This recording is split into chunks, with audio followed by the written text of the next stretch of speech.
எந்தன் வாழ்க்கையின் அர்த்தம் சொல்ல பூக்களின் வண்ணம் கொண்டு சிறந்த மகளே என் மகளே.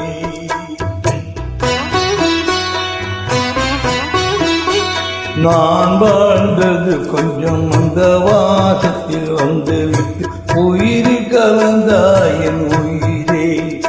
உன் பூவிழி குறுநகை அது